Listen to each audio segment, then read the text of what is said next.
While I slept, he took everything because of one regretful kiss.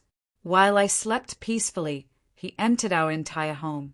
And all of it stemmed from one drunken mistake at an office party.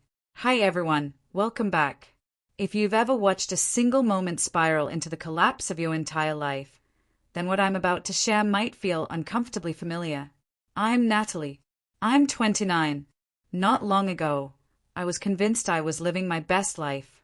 I had a husband, Lucas, 31, and for 2 solid years, we were building something real, a warm home, shared dreams, a future we both believed in.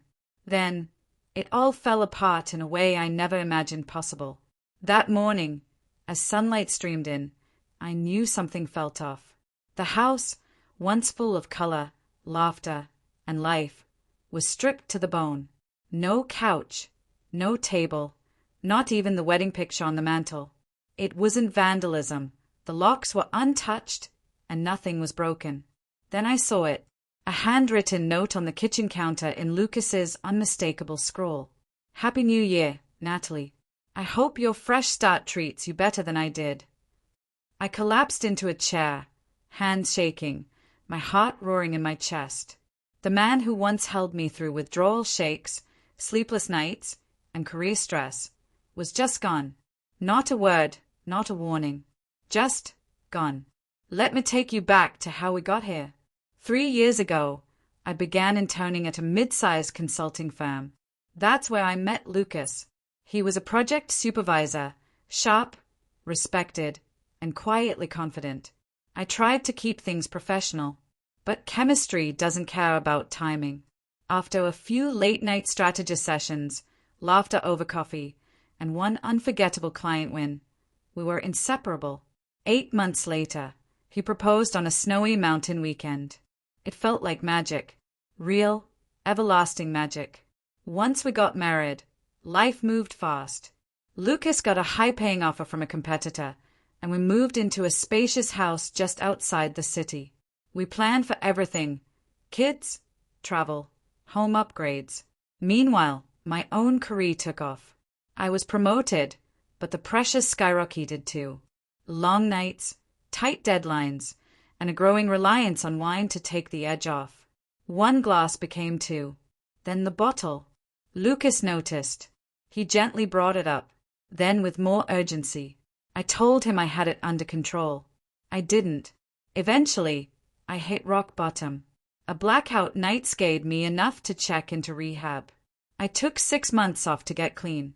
It was brutal, but Lucas stayed through it all. Never once did he threaten to leave. He was my anchor. When I retained, I was placed under a new manager, Ethan Carter. Early 40s, easy charm, full of energy. Lucas didn't like him. Said he was sly. Told me to keep my distance. I dismissed it. Ethan seemed harmless, smart, fun, encouraging. Then, a colleague's maternity leave left me working long hours under Ethan. Late nights at the office. Dozens of texts and emails. Lucas noticed how often I was glued to my phone. He confronted me about it. I brushed it off. Strictly work, I said. He wasn't convinced. We fought. I told him he needed to trust me. Looking back, that's when something inside us cracked. Then Ethan started opening up to me.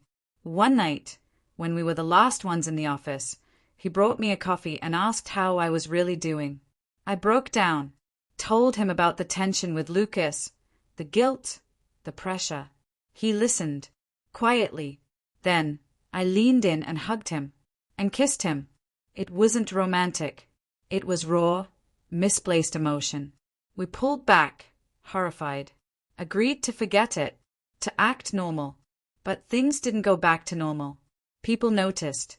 Our closeness. The whispers started. The laughter. The way we stood too close. It reached Lucas. One night, he demanded the truth. I panicked. I lied. I said it was gossip. I didn't tell him about the kiss.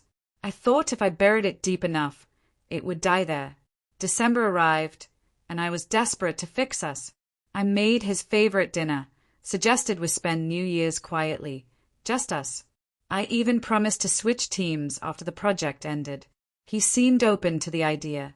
We agreed to hit reset. Then came the company's New Year's Eve party. Ethan suggested Lucas join, said it might ease the tension. I agreed, thinking maybe this could rebuild trust.